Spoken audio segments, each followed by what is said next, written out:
Ok, donnez-moi l'adresse exacte. Ok, c'est juste à l'endroit où on appelle Mamalutala, juste derrière cet endroit-là.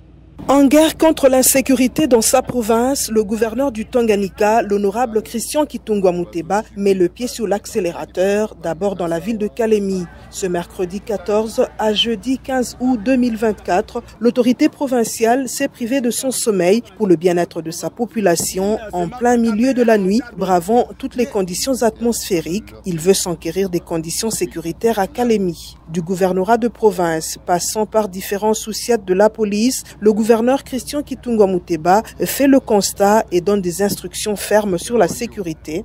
Certains agents de l'ordre commis à la patrouille, surpris en plein sommeil, d'autres presque ivres, en lieu et place de veiller sur la sécurité de la population.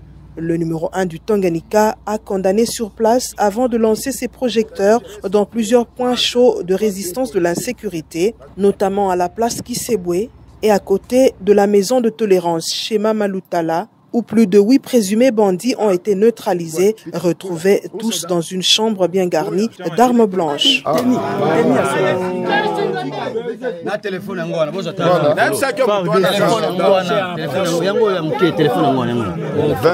Vince, il faut prendre. Ok, si tu es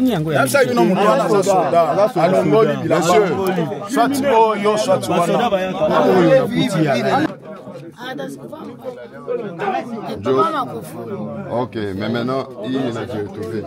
Tout le monde a dit que le boussico est en sécurité.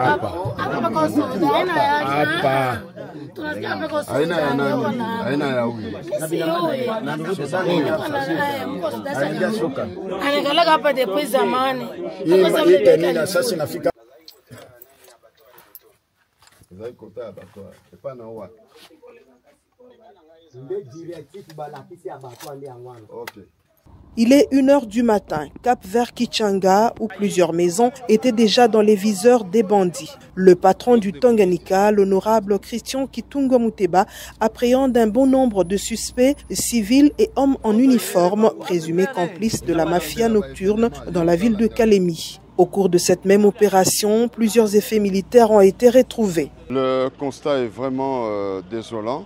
On a sillonné surtout le point chaud. Il est pratiquement 2 h du matin. C'est vraiment regrettable. Les services de sécurité doivent faire le travail.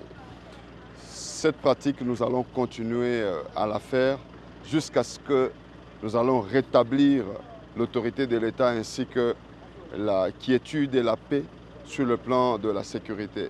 Nous sommes obligés de travailler jour et nuit pour que cette insécurité soit sensiblement réduite.